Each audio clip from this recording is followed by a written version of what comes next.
No sé. Más o menos.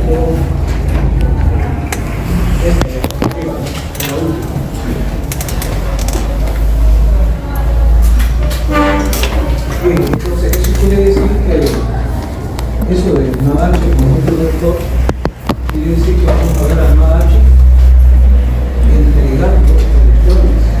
Así que se acuerdan que cuando se recibe electrones, eso se llama reducción.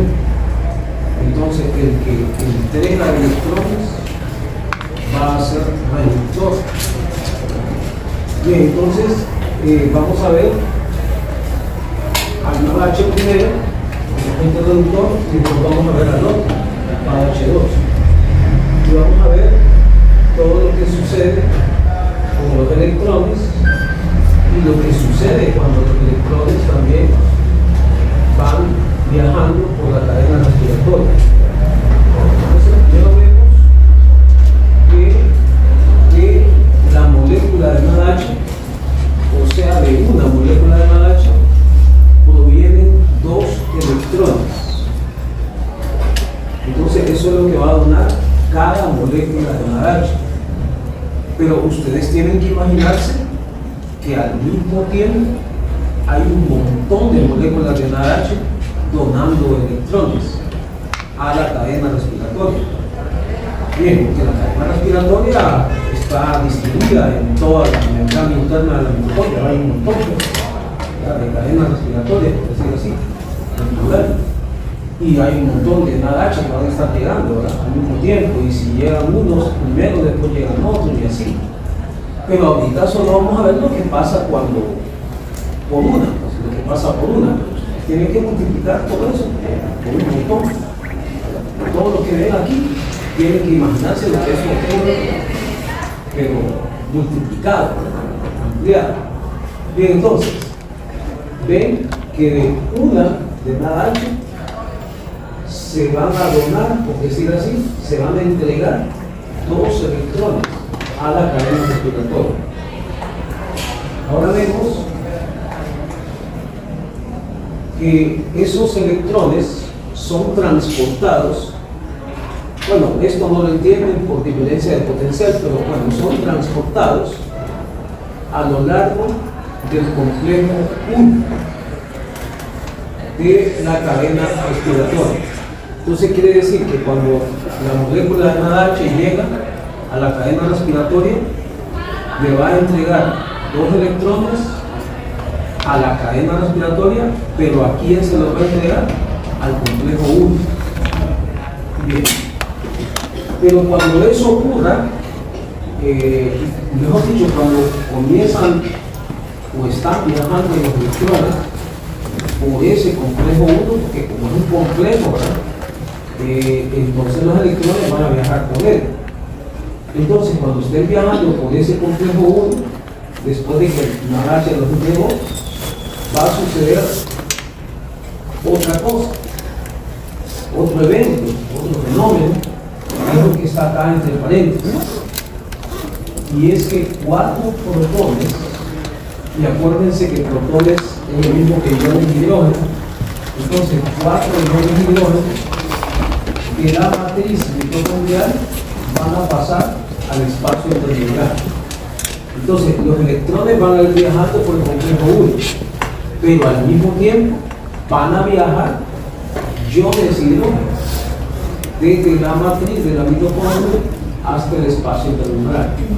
Y van a viajar 4. Ahora veamos lo que voy a ocurrir después. Luego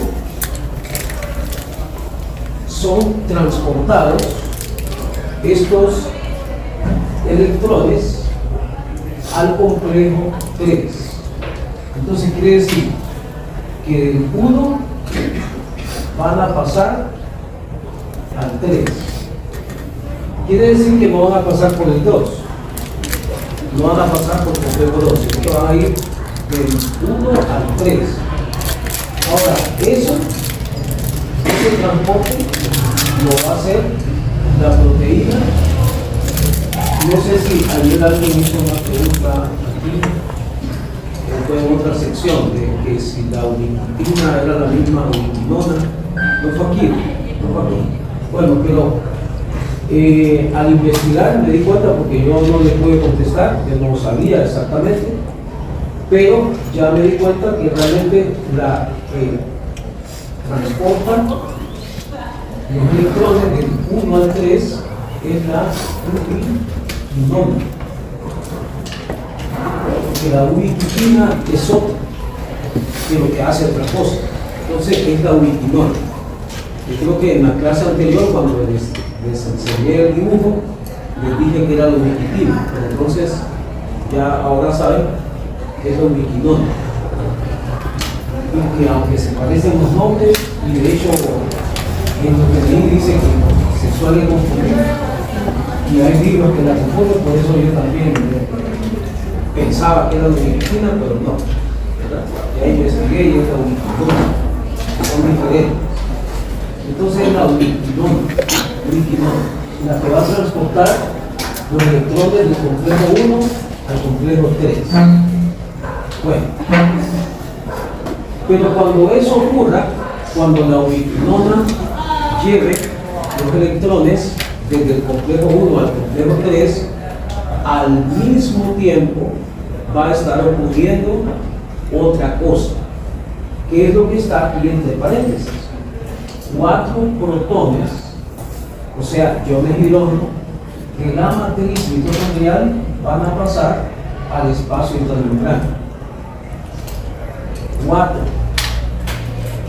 más 4, 8, van 8, porque habían pasado 4 primero, aquí vuelven a pasar otros 4. Vamos sumando, ya vemos que son 8. Bien, ahora vamos a ver lo que sigue ocurriendo.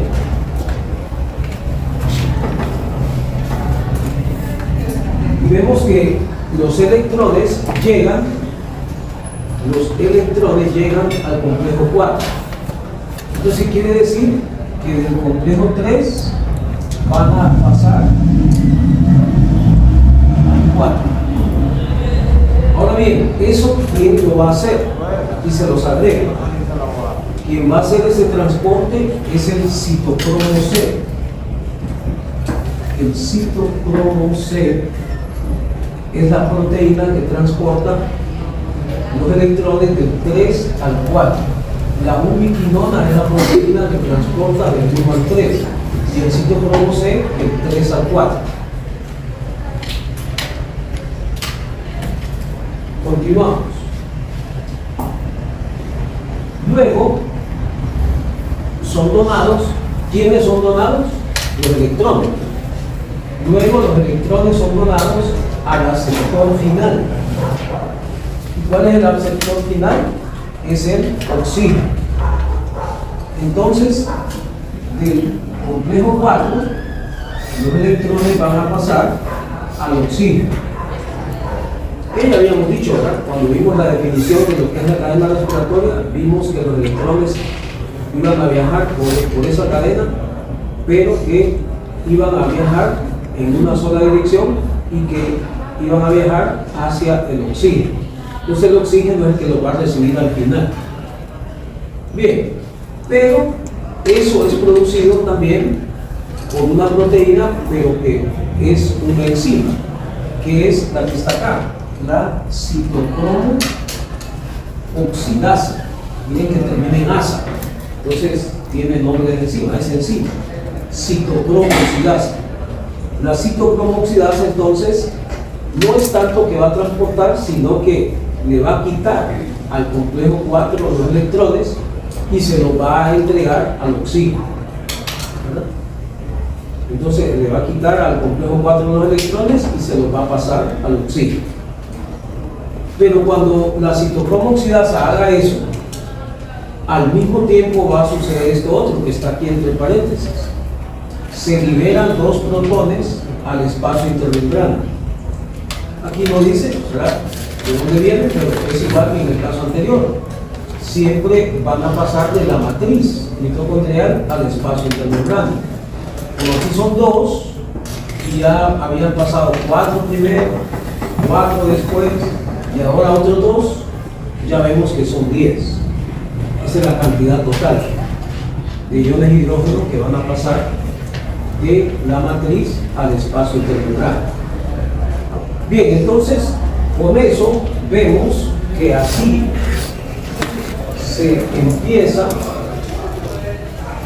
a generar o a formar un gradiente o diferencia electroquímica entre la matriz y el espacio intermembrana de la mitocondria, que eso, aunque eso lo vamos a tratar de explicar después, permite la síntesis de ATP. Bien, pero entonces quiere decir que si ustedes imaginan que esta es la membrana interna de la mitocondria, y entonces se imaginan que aquí está la matriz de la mitocondria y que aquí está el espacio intermembrana. Entonces lo que hemos visto que ocurre es que de aquí se van a pasar iones hidrógeno de aquí de la matriz al espacio intermembrana, pero solo de una molécula de NADH van a pasar 10, solo de una. Pero como les dije que llegan un montón al mismo tiempo y van llegando unas primero o después, siempre y cuando haya bastante NADH. Mientras se esté produciendo bastante NADH, esos NADH van a estar llegando ahí a la cadena respiratoria. Entonces eso significa que aquí de este lado se va a acumular iones hidrógeno, y la concentración de iones hidrógeno aquí va a ser, después de que funciona esto, bastante elevada comparada con la de la matriz, porque de la matriz es que van a estar saliendo. Entonces aquí va a ir disminuyendo la concentración de hidrógeno y aquí va a ir aumentando, porque se van a ir pasando de aquí para acá. Como se da eso, o sea, hay una diferencia entre estos dos sitios separados por esta membrana, decimos que hay un gradiente. Un gradiente es una diferencia entre dos sitios y generalmente separados por una membrana. En este caso se da este gradiente. Ahora también se dice que es una diferencia electroquímica. ¿Por qué? Porque los iones hidrógeno tienen carga positiva y esa carga es carga eléctrica. Entonces también hay una diferencia de carga, ¿verdad? Aquí se va a acumular más cargas positivas que acá, ¿verdad? De hecho aquí más bien se va a volver negativo con la pérdida de cargas positivas. Entonces va a haber una diferencia eléctrica, una diferencia también química de concentración de iones hidrógeno. Bien, ahora vamos a ver la parte ya más final que ocurre, y es que los electrones, los dos electrones que son donados por una NADH, se unen a un átomo de oxígeno, como ya dijimos, para formar una molécula de agua. Entonces allí se va a formar agua. Se va a formar agua en ese proceso. Al final, cuando ya terminan de viajar los electrones y llegan al oxígeno, eso va a generar agua. Ahora vamos a ver alfa H2 como agente reductor. Y hay que ir comparando lo que pasa cuando es NADH y lo que pasa cuando es alfa H2. ¿Qué semejanzas hay? ¿Qué diferencias hay? Eso lo podría preguntar. Dígame tantas semejanzas, dígame tantas diferencias.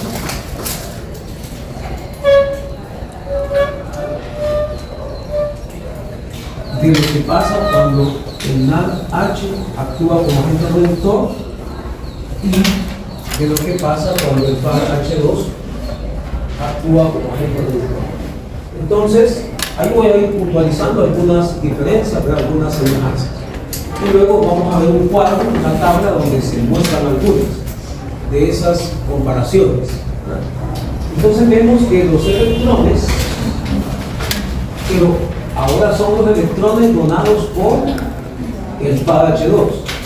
Entran a la cadena respiratoria por el complejo 2. Aquí está una primera diferencia, ¿verdad? Porque el NADH, ¿a quién le entrega los electrones? Al complejo 1. Pero el PADH2, no. El PADH2 le entrega los electrones al complejo 2. Bien, el PADH2 dice acá, es formado en la reacción en la que succinato se transforma en fumarato. Una reacción del ciclo de Krebs, que ya la vimos porque ya vimos ciclo de Krebs. Entonces, esa reacción es el ciclo de Krebs y está realizada por succinato deshidrogenasa, que es una enzima única del ciclo de Krebs, asociada a la membrana interna de la mitocondria. Bueno, en este complejo, o mejor dicho, cuando los electrones van viajando por este complejo 2, no hay liberación de protones. Quiere decir que en este caso sí no va a pasar iones hidrógeno de la matriz al espacio intermembral. En este caso no hay eso. No hay eso en este momento, en este paso, en este viaje de los electrones que van a viajar por el complejo 2. Van a ser donados al complejo 2, pero van a viajar por ese complejo. Cuando viajan por ese complejo no se mueven iones de hidrógeno.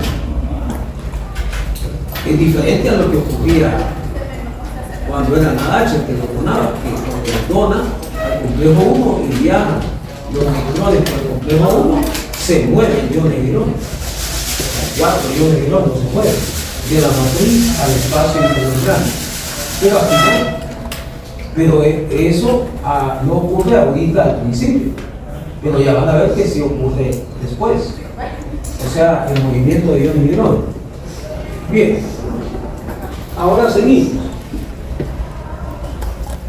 Los dos electrones se transportan hasta el complejo 3. Bueno, entonces aquí les hago ver dos cosas.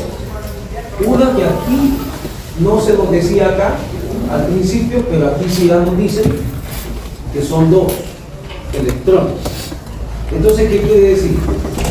Que es igual la cantidad de electrones que cuando es NADH. Cuando es NADH se donan 2 por una de NADH. Cuando es PADH2 también son 2. Eso es semejanza. Las dos moléculas van a donar cada una 2 electrones. Pero otra vez quiero que, antes de ver lo demás, que se imaginen de nuevo lo que les decía con el NADH, que son un montón de moléculas de NADH las que van a estar haciendo eso. Pero igual entonces también van a ser un montón de moléculas de PADH2 las que van a estar llegando a la cadena respiratoria a donar electrones. No es que solo es uno que va a estar llegando, no todo. Entonces lo que estamos viendo es lo que sucede por una, pero ustedes tendrían que imaginarse lo que sucede por un montón que están llegando. Por ejemplo, ya habíamos visto que por una de NADH van a pasar 10 iones de hidrógeno. Pero si son un montón de moléculas de NADH que están haciendo eso, es un montón de iones de hidrógeno. Entonces, lo que van a pasar de la matriz al espacio intermembral. Bien, la otra cosa es que los electrones van a pasar al complejo 3. Entonces, ¿qué quiere decir? Que van a pasar del complejo 2 a el 3. Antes era del 1 al 3, ahora es del 2 al 3. Quiere decir que estos electrones no pasan por el 1, por el complejo 1, estos que son donados por el PADH2. Ahora, ¿quién hace este transporte? Lo pongo acá. Es también la ubiquinona. La ubiquinona es la que va a transportar los electrones. Igual que lo hace, ¿verdad?, del 1 al 3, pero esos son los que vienen del NADH. Pero ella también, la ubiquinona, la proteína ubiquinona, también transporta los electrones del 2 al 3. Bien. Pero aquí vemos que cuando esos electrones van siendo transportados del 2 al 3 por la ubiquinona,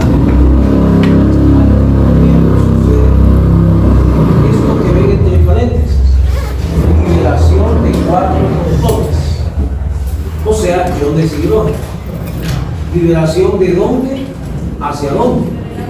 Ya lo saben, de la matriz al espacio intermembránico. Se van a mover 4 iones de hidrógeno.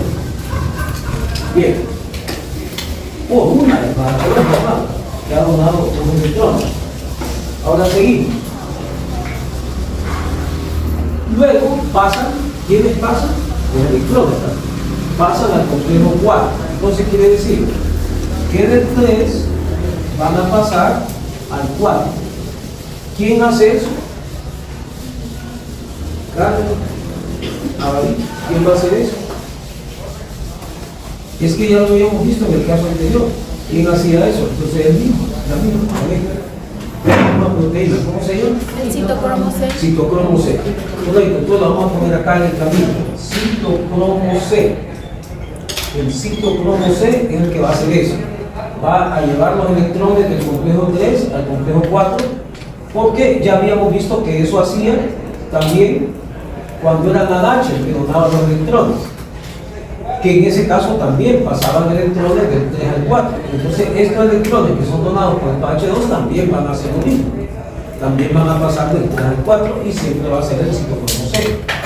Pero cuando el citocromo C haga eso, al mismo tiempo que se van a mover esos electrones del 3 al 4, del complejo 3 al 4, va a ocurrir lo que ven acá entre paréntesis: liberación de 2 protones, o sea, de 2 iones de hidrógeno, desde la matriz hasta el espacio intermembránico. Entonces ahora cuenten, pasaron 4 primero y ahora pasan 2 después. En total son 6. Ese es el total. Ahí hay una diferencia, porque en el caso anterior eran 10. Pero en todo caso, el H2 también va a contribuir. ¿A qué? A que se forme ¿qué? A que se forme el gradiente de protones o gradiente de iones de hidrógeno. ¿Entre qué espacio y qué otro espacio? ¿Entre qué espacios? Entre el espacio intermembrana y la matriz mitocondrial. Porque se van a acumular en el espacio intermembrana, ahí va a aumentar mucho la concentración de hidrógeno, y en la matriz va a ir bajando, porque de ahí se van a ir saliendo. Esa diferencia es el gradiente. A eso le llamamos gradiente, a esa diferencia. Bien, y luego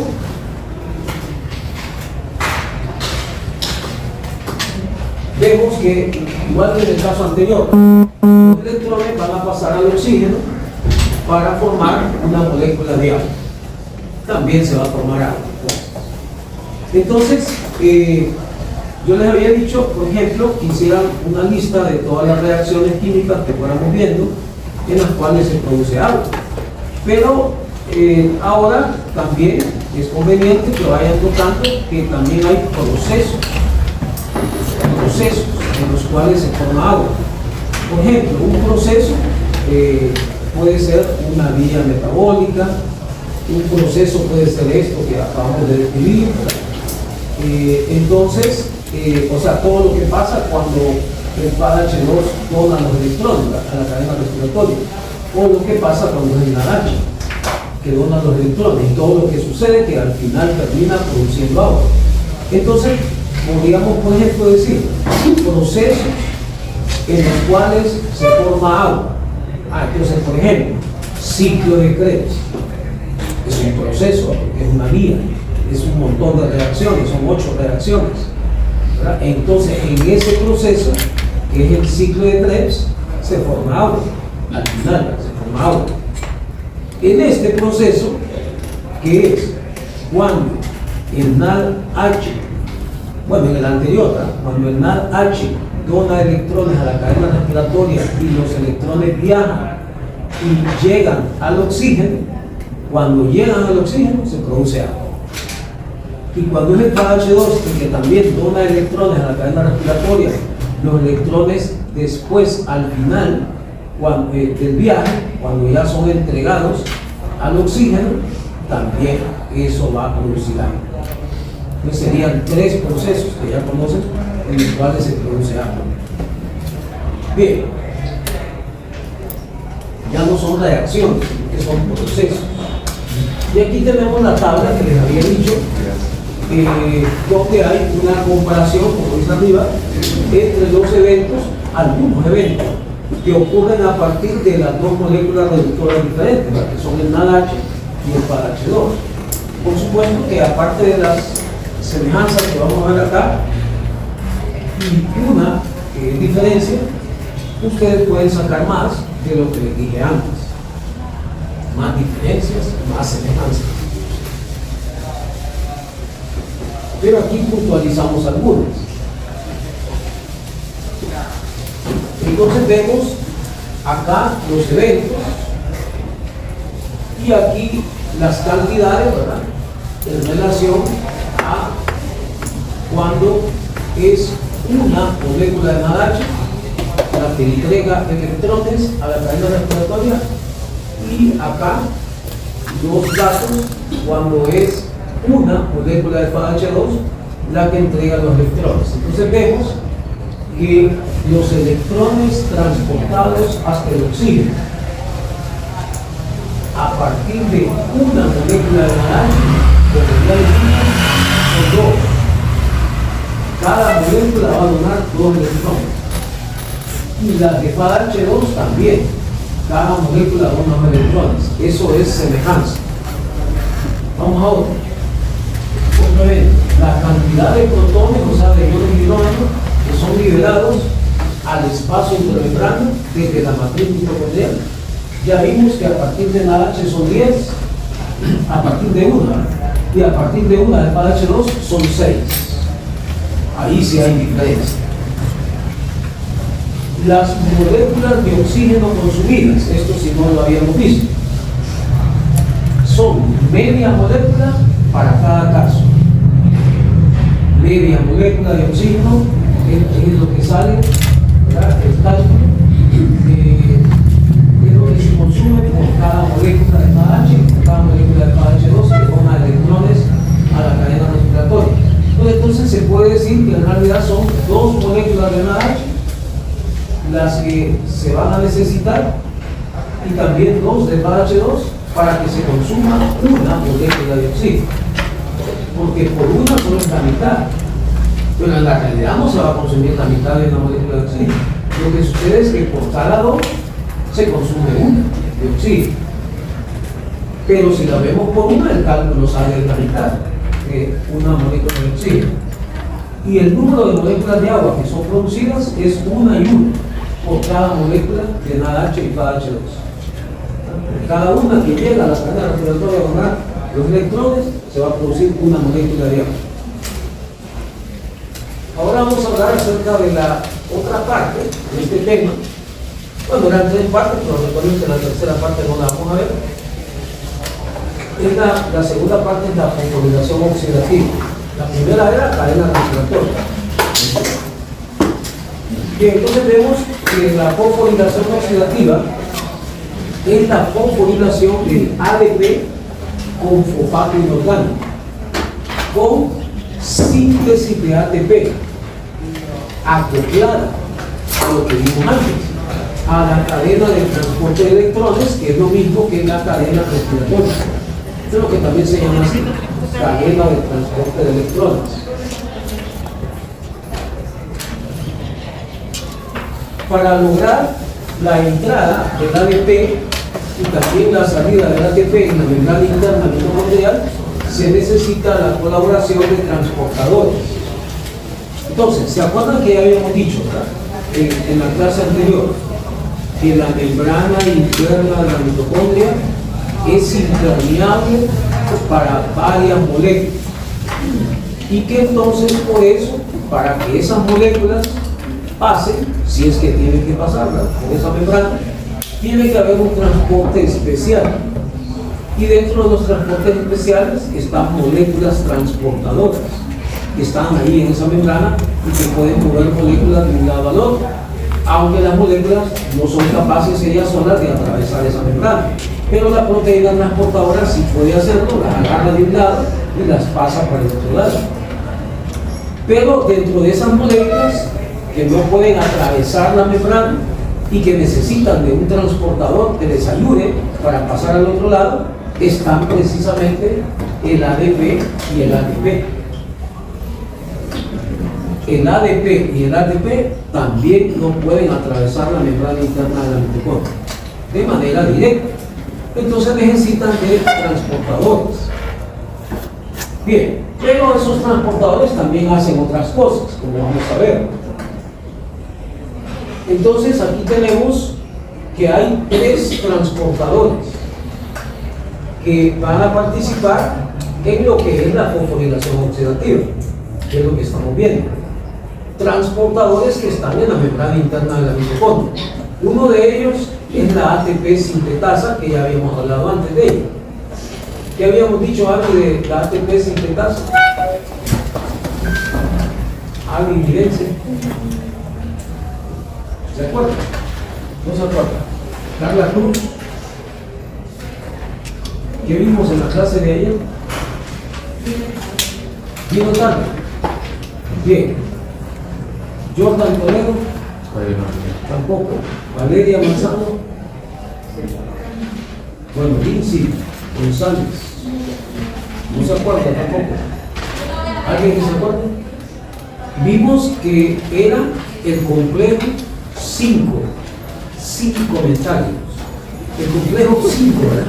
El complejo 5, que dijimos que ese complejo no forma parte de la cadena respiratoria, pero que corresponde a la ATP sintetasa, que es una enzima que obviamente por el nombre sintetiza ATP, pero que está ubicada ¿en dónde? En la membrana interna de la mitocondria.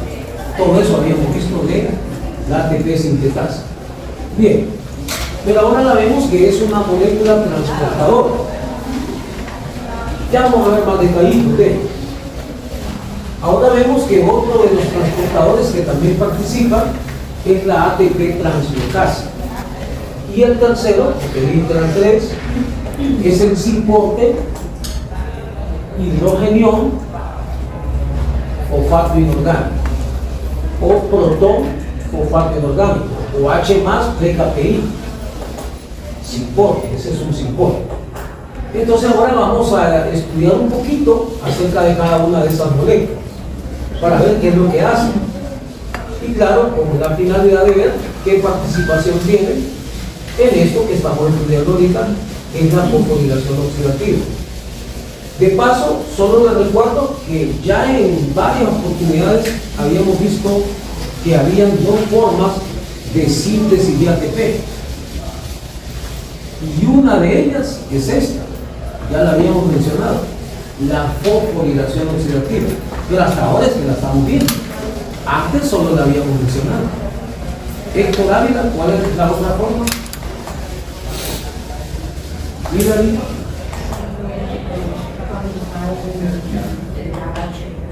no, se llama producción de ATP a nivel de sustrato. Y eso es cuando se produce ATP en una reacción. Por ejemplo, cuando se produce en las 2 reacciones que ocurren en la fase retributiva de la glucólisis, en las cuales se produce ATP. Por ejemplo, también, aunque originalmente es ETP, pero que al final se produce ATP en una de las reacciones del ciclo de Krebs que recientemente vimos. Ahí es producción de ATP a nivel de sustrato. Pero esta es también la fosforilación oxidativa, un proceso que sirve para producir ATP.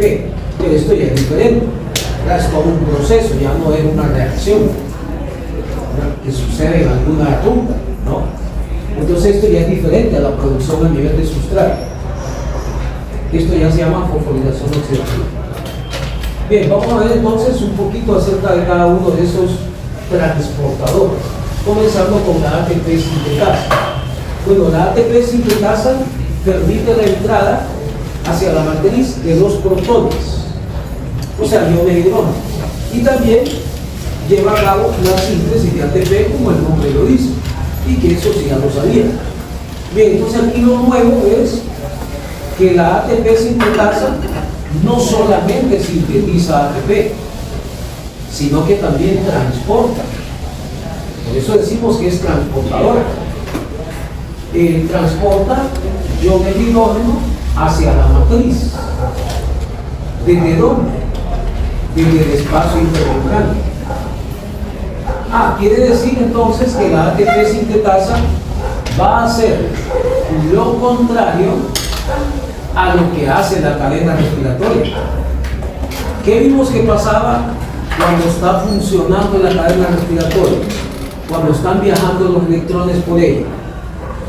Que viajan iones de hidrógeno, ¿de dónde a dónde? De la matriz al espacio intermembrano. ¿Y qué están viendo que hace la ATP sintetasa? Hace que viajen al revés. Hace, en otras palabras, que regresen los iones de hidrógeno al lugar de donde habían salido. Claro, esto lo va a hacer después de que ya la cadena respiratoria trabajó. Cuando ya la cadena respiratoria formó el gradiente de protones y acumuló más iones de hidrógeno en el espacio intermembrano, en la matriz, ahora la ATP sintetasa, después de eso, va a hacer que los iones de hidrógeno regresen al lugar de donde habían salido.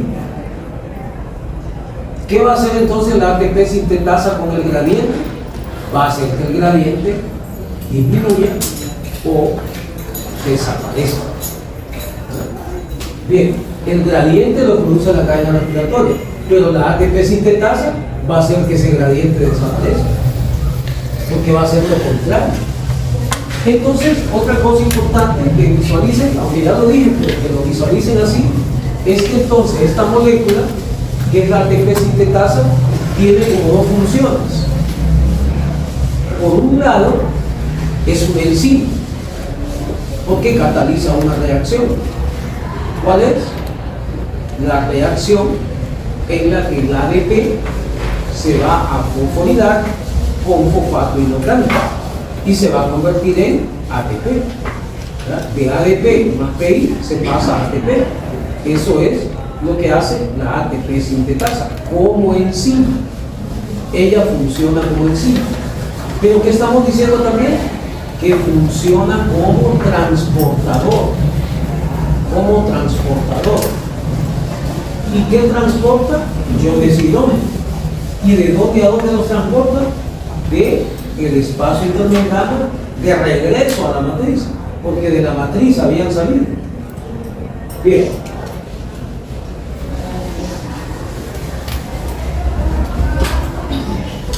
Ahora veamos qué es lo que hace la ATP translocasa.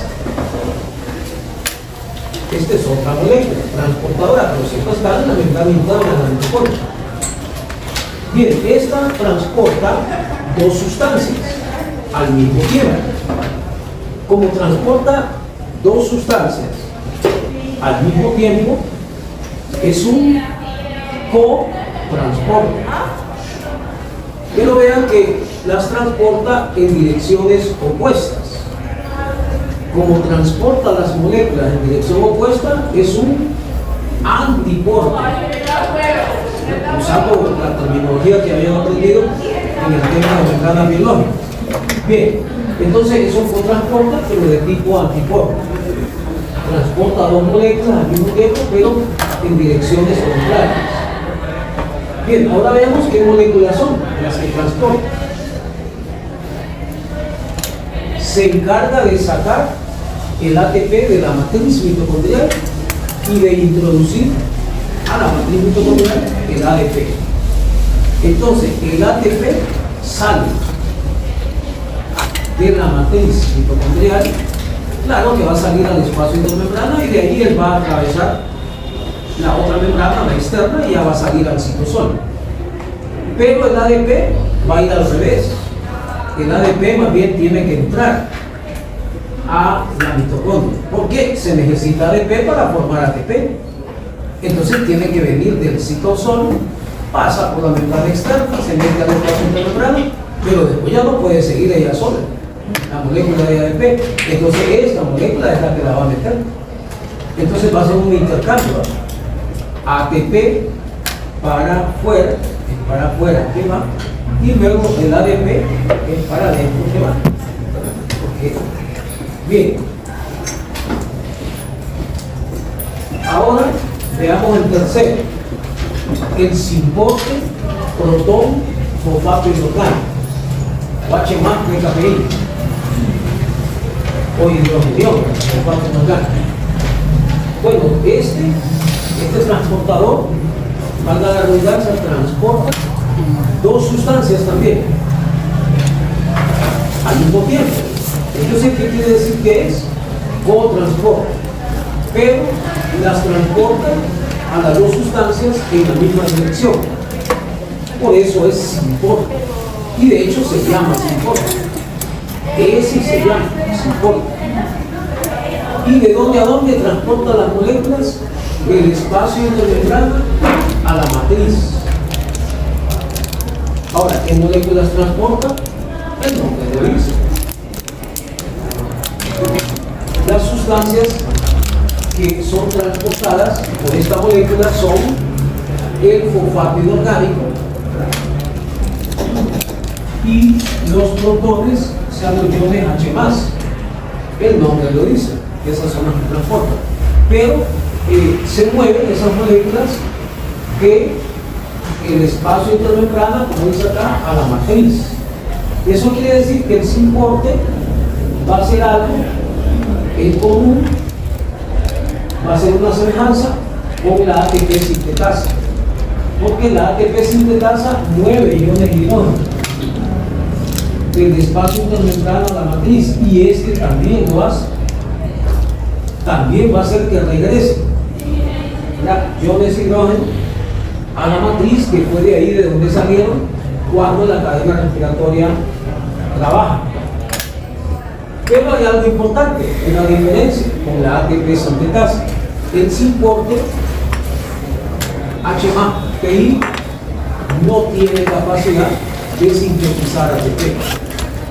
La ATP sintetasa mueve iones de hidrógeno, igual que lo hace esto, y en la misma dirección, pero la ATP sintetasa sintetiza ATP, pero esta no sintetiza ATP, no tiene capacidad para formar ATP. Bien, ahora vamos a la explicación del acoplamiento que existe entre la fosforilación oxidativa, que acabamos de hablar ahorita, y la cadena respiratoria.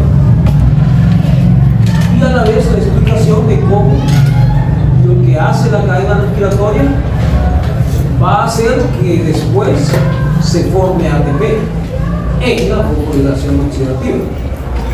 Bien, entonces vemos en primer lugar que eso es parte de una teoría que se llama teoría quimiosmótica, y que fue planteada en el año de 1961. Era yo un niño por Peter Mitchell, un bioquímico británico. Y de hecho, pues, también se le llama la teoría de Mitchell. Mitchell propuso un mecanismo por el que la energía libre que se genera durante el transporte electrónico, eso es en la cadena respiratoria, impulsa la síntesis de ATP, eso es en la fosforilación oxidativa. La teoría entonces quimiosmótica, que actualmente es aceptada. Nadie ha podido demostrar que eso no es lo que ocurre. Entonces es aceptada por los científicos como que eso es lo que ocurre. La explicación que dio en 1961 es la que se acepta todavía a esta altura de la. Bien, entonces vamos a ver ahorita, bueno, vamos a obviar esto porque lo voy a explicar mejor de manera más sencilla. Ahí lo que vienen son características del modelo de Mitchell. Bien, pero ahí está la 1 y después está la 2.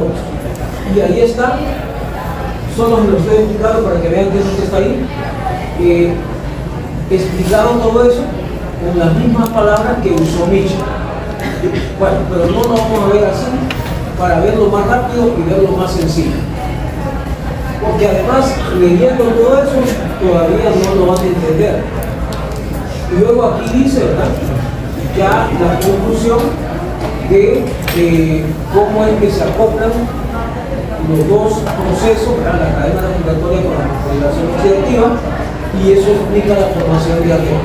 Bien, pero se lo puede estudiar yo, esas 3 diapositivas en la pizarra, ¿verdad?, en una forma más rápida y más sencilla, para que lo puedan entender.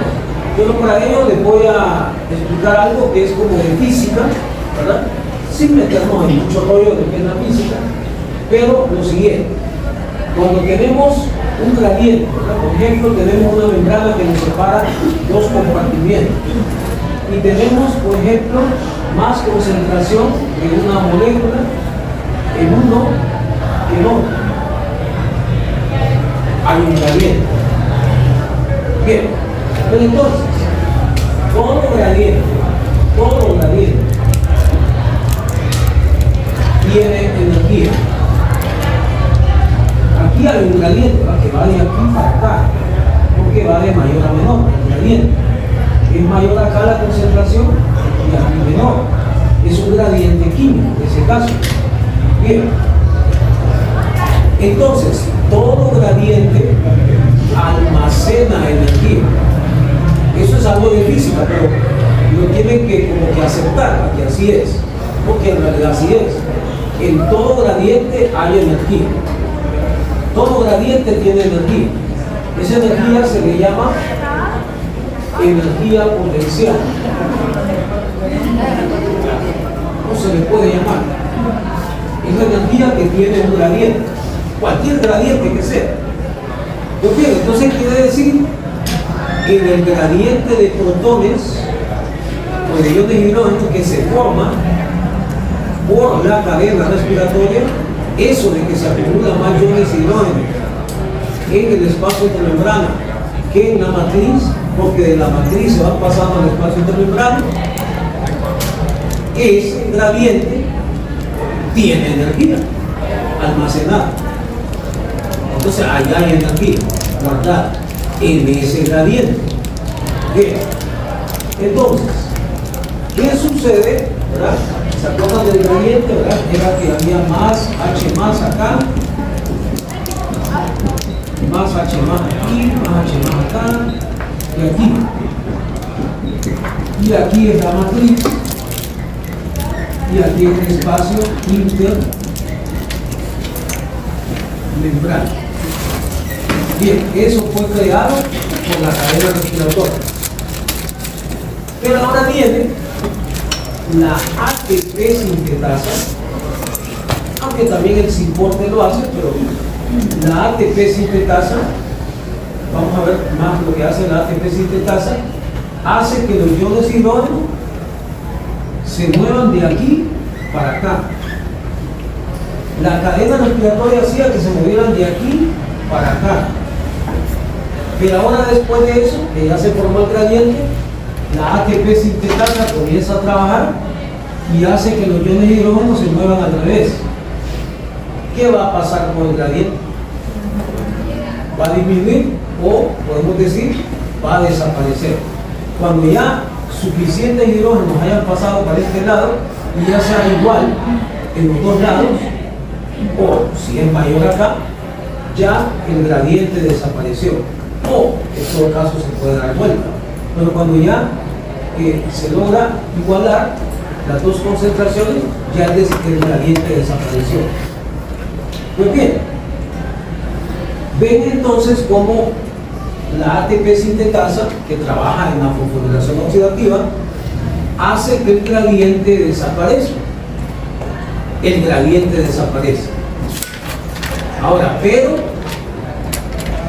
¿qué va a pasar con la energía que estaba en el gradiente? ¿Creen ustedes que también va a desaparecer? El gradiente desaparece. El gradiente tenía energía almacenada, ya les había dicho que hacía, ¿verdad? Todo gradiente tiene energía almacenada. Si desaparece el gradiente, ¿desaparecerá la energía que estaba en el gradiente? No, ¿por qué?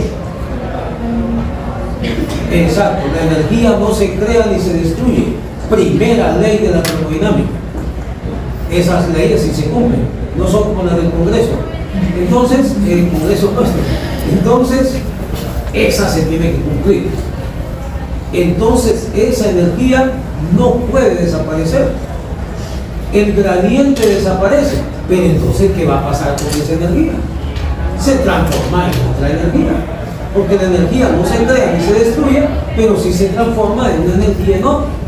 Entonces, de la energía del gradiente se va a transformar en energía que se va a almacenar en el ATP. Quiere decir que cuando el ATP sintetiza esté haciendo que los iones de hidrógeno regresen a la matriz y esté haciendo que el gradiente desaparezca, ella va a agarrar esa energía del gradiente y la va a meter en el ATP. Eso fue lo que explicó Gibson, y eso es lo que se hace, ¿verdad?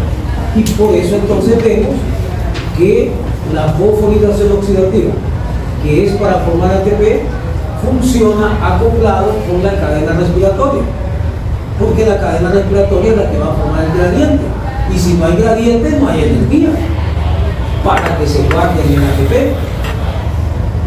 Entonces, si la cadena respiratoria deja de funcionar, no va a funcionar la fosforilación oxidativa, porque ¿qué energía se va a guardar en el ATP? Sí, es la energía del gradiente, pero para eso tiene que desaparecer el gradiente, para que esa energía del gradiente se pase al ATP. Eso es lo que hace, eso es lo que explicó Beach. Esa es la teoría de Newport, que se llama. Sí. Como entonces cuando desaparece el gradiente, la energía como no se destruye, el ATP se la pasa al ATP. Sí, aquí está, miren gráficamente, aquí está. Esto que está acá es la cadena de transporte de electrones, la cadena respiratoria. Claro que aquí no está dividida en todas sus partes, sino que la ponen como una sola cosa, pero eso representa. Entonces, lo que sucede, en forma general, cuando esta cadena trabaja, es lo siguiente, que como llega el NADH y el PADH2 a donarle electrones, entonces la cadena funciona de manera que los electrones, van viajando por la cadena respiratoria. De un lado a otro, de un elemento a otro. Pero al mismo tiempo, como ya vieron, pasan iones de hidrógeno, están, ¿de dónde pasan? De la matriz al espacio intermembrano. Eso hace que aquí se acumule mucho iones de hidrógeno y aquí bajen los iones de hidrógeno. De hecho, va a haber un cambio de pH. Como aquí se va a acumular mucho iones de hidrógeno, va a subir la concentración de iones de hidrógeno. ¿Qué va a pasar con el pH cuando sube la concentración de iones de hidrógeno? Él sube y baja, ¿se acuerdan? Cuando sube la concentración de iones de hidrógeno, el pH baja. Aquí está, ¿ven? pH baja. Aquí va a haber pH bajo, porque va a haber mucha concentración de H+. Pero claro, después de que trabaja la cadena respiratoria. Por el contrario, en el otro lado, que es la matriz, el pH va a estar elevado, porque la concentración de H+ va a bajar, entonces el pH se va a subir.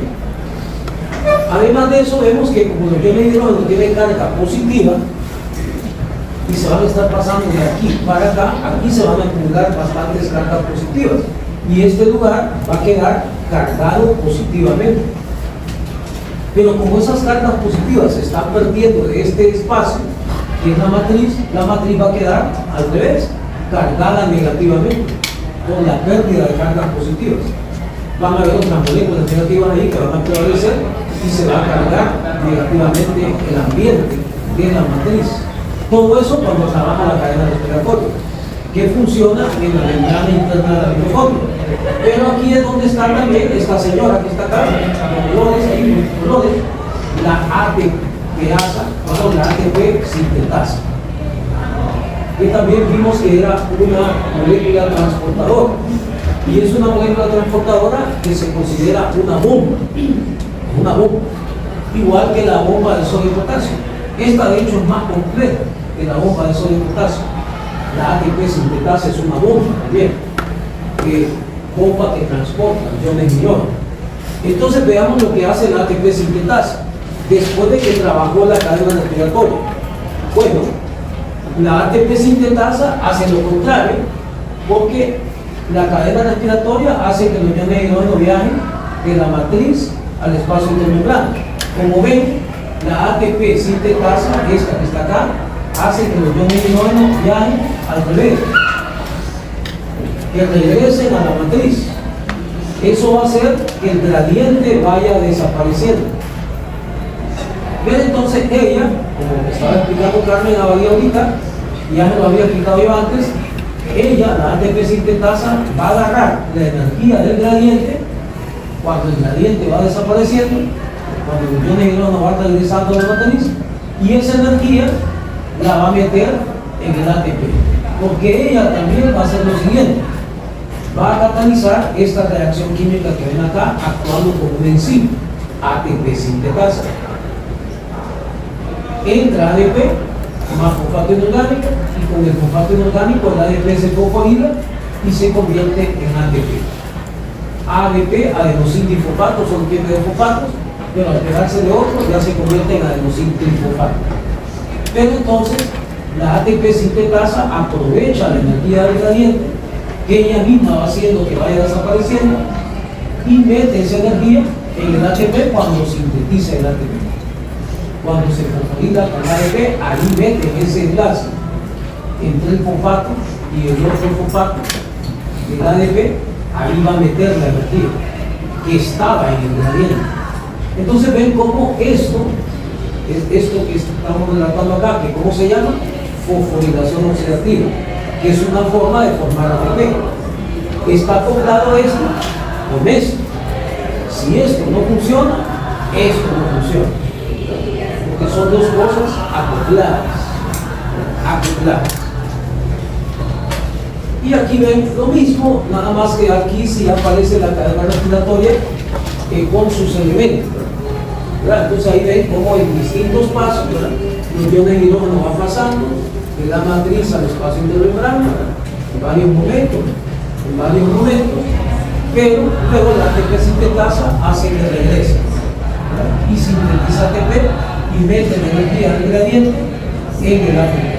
Eso fue lo que tuvo Mitchell pidiendo que se acepta actualmente.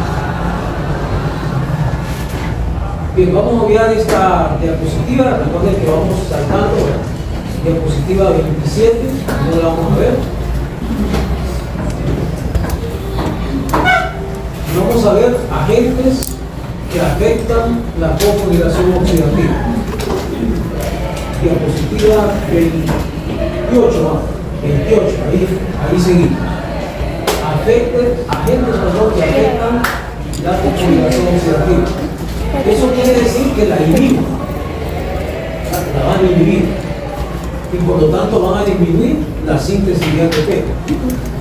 Y ya les había dicho antes, ¿verdad?, de que entre las dos formas de síntesis de ATP, que hace poco las recordamos, son la fosforilación oxidativa, que es la que ya vimos cómo ocurre, y la otra es la producción de ATP a nivel de sustrato.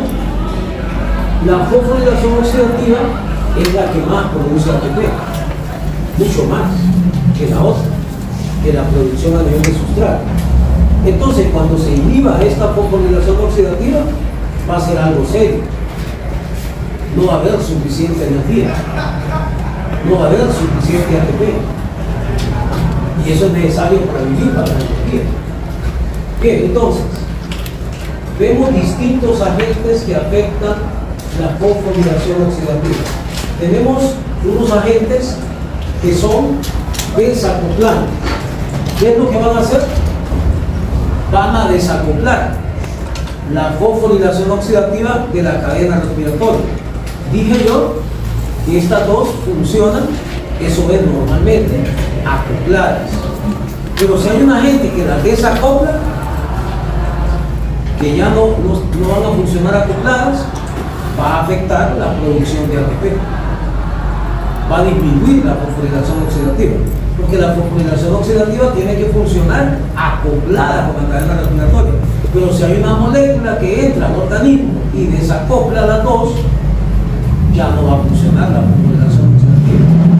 Dentro de esos agentes tenemos la valinomicina, el 2,4 dimitrodrenol, y tenemos uno que es muy interesante, que es la termogenina, que también se llama proteína desacoplante. ¿Por qué es interesante? Porque esta es endógena. Ahora, ¿qué quiere decir endógena? Que forma parte del cuerpo. Es eso algo que funciona dentro del organismo y puede producir este desacoplamiento. Claro, eso es cuando conviene que no se produzca tanto ATP. Hay veces que también se tiene que detenerla para que no haya mucho, porque si hay mucho también es malo. Bien, entonces eso ya funciona dentro del cuerpo. Estas otras son, por el contrario, endógenas, exógenas. Bueno, si acaso pudiera ser que pudieran entrar al cuerpo, pero en realidad más se usan en laboratorios, ¿verdad?, para hacer experimentos cuando se quiere detener la fosforilación oxidativa y se quiere desacoplar la toga con la cadena respiratoria. Bien, entonces, pero esta funciona dentro del organismo. Es algo normal que esté ahí y que haga eso en ciertos niveles. Vamos con otro tipo de agentes que también afectan la fosforilación oxidativa. Estos son interesantes también, muy importantes desde el punto de vista médico. Son los inhibidores del transporte de electrones. Quiere decir que estos no es que van a desacoplar los dos procesos, no. Lo que van a hacer es inhibir a la cadena respiratoria. Claro que al inhibir a la cadena respiratoria van a afectar a la otra que funciona acoplada a ella. Entonces tampoco se va a sintetizar suficiente ATP. Y vean qué moléculas están acá. El cianuro, que se usa como veneno para suicidarse incluso. Y el monóxido de carbono, CO, que es un gas tóxico, que en algunos incendios donde se produce, hay gente que no muere quemada, pero muere intoxicada con monóxido de carbono. Entonces son sustancias muy peligrosas. Bien, entonces, cuando entran al organismo, ¿qué van a hacer? Inhiben la cadena respiratoria. Ya no va a haber flujo de electrones, ya no va a haber gradiente de protones, ya no se va a almacenar energía en ese gradiente, porque no va a haber gradiente. Entonces ya no se va a producir ATP en la fosforilación oxidativa. Y la persona se va a quedar con poco ATP, no va a tener suficiente ATP, se le para el cerebro, se le para el corazón, se muere, ¿verdad?, si no hay algo que se haga de emergencia o que se logre hacer a tiempo. Bien, ahora vamos con otro tipo de inhibidores. Estos son los inhibidores de la ATP sintetasa. Estas moléculas ya van a actuar no en la cadena respiratoria, sino que directo, ¿verdad?, en la enzima que produce el ATP en la fosforilación oxidativa. La ATP sintetasa la van a inhibir a esa enzima, entonces ya no va a poder producir ATP, aunque haya gradiente, ya no va a poder desaparecer ese gradiente y ya no se va a poder agarrar la energía del gradiente para meterle en el ATP, porque es la ATP sintetasa la que hace eso. Y si ella está inhibida, aquí tenemos como ejemplo la oligomicina. La oligomicina, que es un inhibidor de ese tipo. Y tenemos por último dos inhibidores de la ATP translocasa. Ahí tenemos el atractilócido. Entonces, estas moléculas, ¿qué es lo que van a hacer? Van a evitar el trabajo de la ATP translocasa. ¿Y qué hace la ATP translocasa? Es la que mete el ADP a la mitocondria, a la matriz mitocondrial. Si no se puede meter ADP, no va a haber ATP, porque ¿de dónde se va a producir el ATP? Del ADP, cuando se fosforila. Pero si no se puede meter el ADP, y si no trabaja esa, la ATP translocasa, porque está inhibida, entonces no va a haber ADP adentro de la mitocondria y no se va a poder producir ATP. por la ATP sintetasa, o sea que la fosforilación oxidativa no va a funcionar. Bien. Esta es la parte que nos vamos a ver, la integración del metabolismo, ¿de acuerdo? Entonces, diapositiva 29 en adelante, lo vemos. Entonces, pasamos al siguiente tema. Que obviamente también va a entrar, por lo menos una parte, si es que no logramos terminar el lunes, va a entrar en el examen del viernes.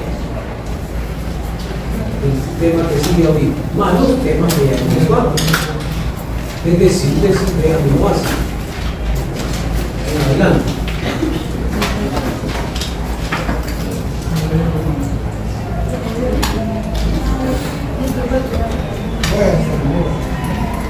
Entonces, el tema que sigue, del cual hemos venido avanzando algunas cosas, aprovechando temas anteriores, es el tema de los nucleones.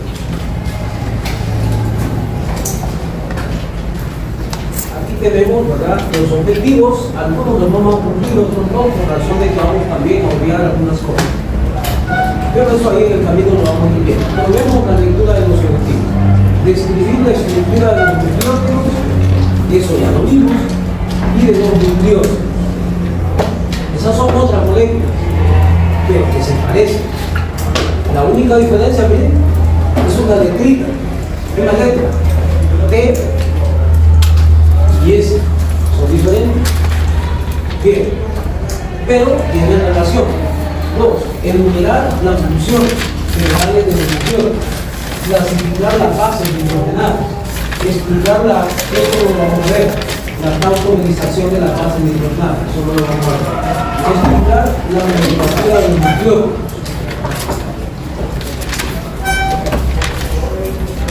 Describir las conformaciones de los nucleótidos, tampoco lo vamos a ver. Describir las propiedades de los nucleótidos, vamos a ver algunas. Mencionar funciones, bueno, es lo mismo que hemos visto en un objetivo anterior, nada más que aquí son funciones específicas. En cambio, al principio eran generales. Estas específicas no las vamos a ver en ese momento que estén las diapositivas correspondientes. Pero en el camino podemos ver algunas y de hecho ya hemos visto algunas. Y cuando veamos la general vamos a ver algunas específicas. Entonces no es que no lo vamos a ver, pero sí vamos a dejar de verlo con las diapositivas propias para eso. Y 9, describir la estructura y característica de los polinucleótidos, que ahí es donde ya vamos a avanzar al ADN y al ARN. Entonces vemos primero qué son los nucleótidos. Esto es lo que tendrían que responder si yo hago la pregunta. ¿Qué son los nucleótidos? Me tienen que responder esto. Son moléculas nitrogenadas complejas necesarias para el crecimiento y diferenciación celular y que tienen estos tres componentes: un azúcar de 5 carbonos, pentosa, una base nitrogenada y 1, 2 o 3 grupos fosfatos. Esta parte final ya la habíamos visto cuando vimos cómo era el ATP. Allá aprovechamos parte de eso, pero le damos un repaso rápido a eso utilizando esta figura que está acá. Esta figura también es del ATP, es el mismo ATP porque es el modelo. Recuerda que siempre seleccionamos los mejores modelos. El mejor modelo de nucleótido es el ATP. Yo tengo experiencia en eso de seleccionar modelos, ya les dije. Estoy solicitando cada rato que me llamen para ser jurado, para lograr a mis alturas, pero no me llaman. También ustedes me ayudan, no son color. Bien, entonces, vemos acá los tres componentes que tiene un nucleótido. Ya los habíamos visto. ¿Cuáles son los tres componentes? Dijimos, una base nitrogenada, que tiene nitrógeno por todos lados, que tiene anillos, ¿verdad? Base nitrogenada, un azúcar pentosa, esta que está acá, y fosfatos, que dijimos que podía ser, como aquí dice, 1, 2 o 3 fosfatos. Ahora bien, como es el ATP, la base nitrogenada que tiene es la adenina. El azúcar pentosa que tiene es la ribosa y fosfatos tiene 3. Pero hay nucleótidos que tienen otras bases nitrogenadas, hay otros nucleótidos que tienen otro azúcar diferente a este, y hay nucleótidos que tienen solo un fosfato o dos fosfatos. Entonces, como ven, hay distintos nucleótidos. Pero este que está acá es el ATP y estos son ya los componentes específicos, solo para el ATP. Pero hay diversidad. El azúcar puede ser 2, las bases nitrogenadas ya son más. Y fosfatos puede ser 1, 2 o 3. Bien, seguimos. Vamos a ver las funciones, de forma bastante rápida, las funciones generales. Algunas ya hemos visto.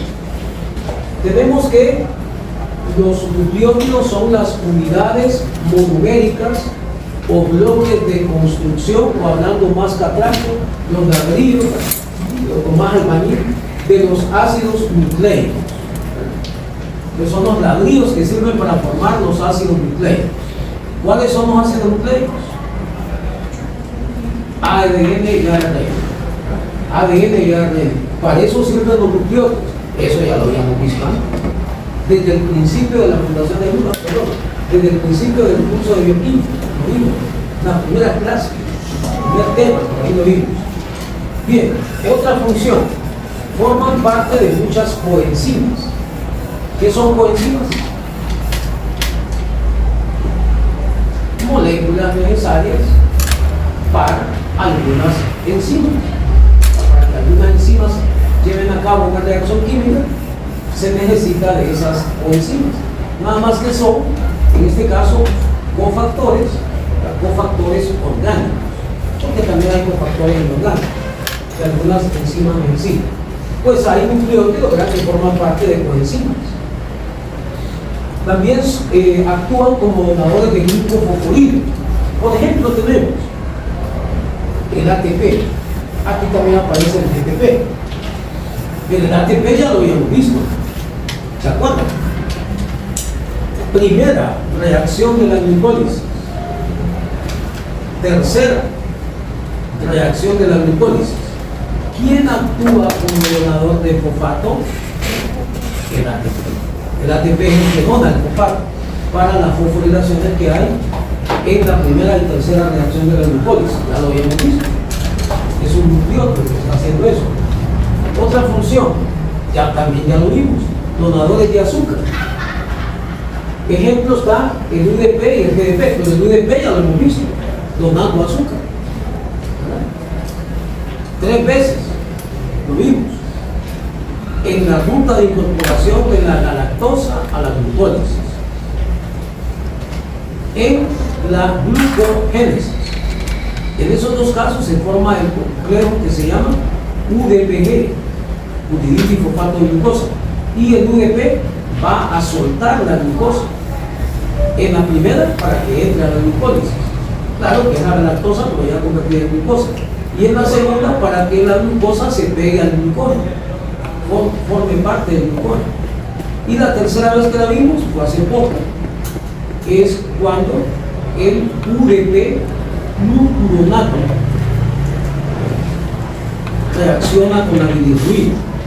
Y como el glucuronato, que es el mismo ácido glucurónico, es un azúcar, cuando el UDP lo suelta para que se una a la bilirruina, el UDP está actuando como donador de azúcar. Nada más que el azúcar ahí ya no es la glucosa, sino que es el ácido glucurónico. Bien, como ven, ya lo habíamos visto. Seguimos. Otra función, y miren que un montón de funciones tienen los nucleótidos, son bien importantes. Además hay funciones que estamos viendo que son importantísimas. Por ejemplo, también hay donadores de lípidos, por ejemplo el CDP acetilgliceril. También tenemos otras funciones, y es que hay nucleótidos reguladores que, por ejemplo, pueden actuar como segundos mensajeros. Está el AMP cíclico y el GMP cíclico. Eso lo van a ver bastante en fisiología, pero ya más o menos les di la idea de qué es eso de un segundo mensajero. También llevan a cabo el control de la fosforilación oxidativa mediante el ADP. El ADP va a controlar a la fosforilación oxidativa. Entonces, entre más ADP entre a la matriz de la mitocondria desde el citosol, más se va a acelerar la fosforilación oxidativa. Eso estaba antes, ¿verdad?, explicado con detalles, pero no fue de las partes que no vimos. Pero por lo menos ven eso, que entre más ADP entre a la mitocondria, más se va a acelerar la fosforilación oxidativa, más ATP se va a producir. Entre menos ADP entre a la mitocondria, menos se va a acelerar la fosforilación oxidativa. También hay nucleótidos que producen una regulación de la actividad de enzimas. Aquí vemos el ATP, el AMP, el CTP. Con el ATP ya lo habíamos visto. ¿Se acuerdan que el ATP regula como factor alostérico enzimas de la glucólisis? Lo tuvieron que haber leído en el libro cuando estudiaron la regulación de la glucólisis. Pero también lo vimos cuando vimos la gluconeogénesis, cómo el ATP actúa como factor alostérico, regulando enzimas. Bien. Aquí tenemos los usos farmacológicos que no los vamos a ver. Es la diapositiva 7, la saltamos y vamos a la 8, donde vamos a ver así rapidito que hay dos tipos de bases nitrogenadas. También se les puede llamar, como ven acá, bases de los nucleótidos, pero son las mismas bases nitrogenadas. Hay dos tipos, unas que se llaman purinas y otras que se llaman pirimidines. Las purinas son bicíclicas. ¿Qué quiere decir? Como se ve acá en la imagen, y dicen purina, tienen dos anillos. Recuerdan que ya habían visto una en el ATP, la adenina. Esa es de purina, porque tiene dos anillos. Pero hay otras que son las de pirimidina o pirimidinas, que son monocíclicas. Mono significa uno. Quiere decir que, como ven acá, en la imagen, aquí dice pirimidina, solo tienen un anillo. Entonces hay de las dos, de las que tienen dos anillos, que son las purinas, y de las que tienen un anillo, que son las de pirimidina. De esas dos bases nitrogenadas hay. Bien.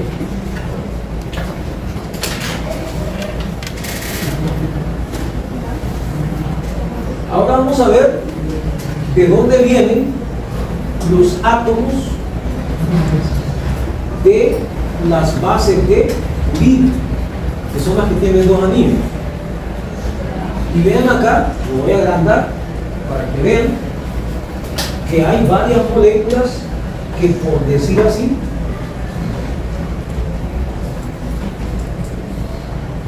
donan átomos para que se construya esta base. Entonces, es como cuando se hace teletón, ¿vale? Comienzan a decir, ¿dónde? Bueno, así es. ¿Verdad? Se va formando una base nitrogenada. Bueno, donen los que van a donar acá, ¿verdad?, para que se construya esta base. Pues varias moléculas van a donar. Entonces, vean así. Vemos ahí que hay números, ¿verdad? Pero eso no lo van a aprender, cómo se enumeran, excepto algunos detalles que sí vamos a tener que usar el número. Pero bueno, por ejemplo, aquí ven este carbono que está acá. ¿Quién lo dona? Aquí dice el CO2. El CO2 va a donar su carbono para que llegue a formar parte de la base de purina. Ahora, ¿quién dona este nitrógeno? Está acá. El aspartato. ¿Qué es el aspartato? Aminoácido. Vean cómo tiene que ver los aminoácidos. Ya habíamos visto que el aspartato era, una de las funciones era participar en la formación de nucleótidos. Los nucleótidos tienen esta base, por lo tanto, al formar una base o donar átomos para que se forme una base, va a participar en la síntesis de nucleótidos. Luego vemos que este carbono Y este otro, estos dos, son donados, vamos a decir así, por grupos formil o formilos, que es lo mismo que formato o formilo. Ya en español se le pone una A y es formilo. En inglés se dice formil. Bien, aquí no dice formil, pero esta molécula que está acá tiene grupo formil o formilo o formato, y esta también. Bien, entonces son grupos formilos, ¿verdad? Aquí en vez de poner esto se pueden aprender así, que son formilos. Este es un formilo y este es otro formilo, y esos dos formilos, que son grupos, pero que están en esas moléculas que están ahí, que no se tienen que aprender en las moléculas, son los que van a donar carbonos. Cada formilo va a donar un carbono que va a formar parte, como ven, de la base de purina. Pero hay un detalle que sí me interesa, y es que las dos moléculas que tienen esos grupos formilos, que de esos grupos es que va a salir el carbono, que va a quedar en la base, tienen folato.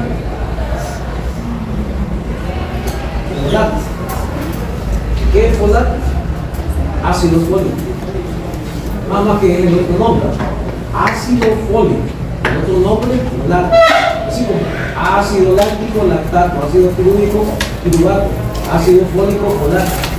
Bien, entonces es muy importante que noten la participación del ácido fólico, porque estas moléculas tienen ácido fólico, o tienen una molécula que viene del ácido fólico y tienen grupo formato. Si no hay suficiente ácido fólico, esas bases no se van a formar bien, y eso va a afectar la formación del ADN.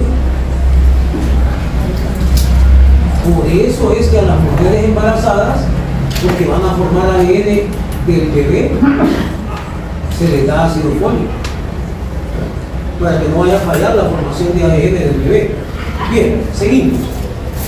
Esta parte que ven acá, que está sombreada, que abarca estos dos carbonos y este nitrógeno, ¿quién lo dona?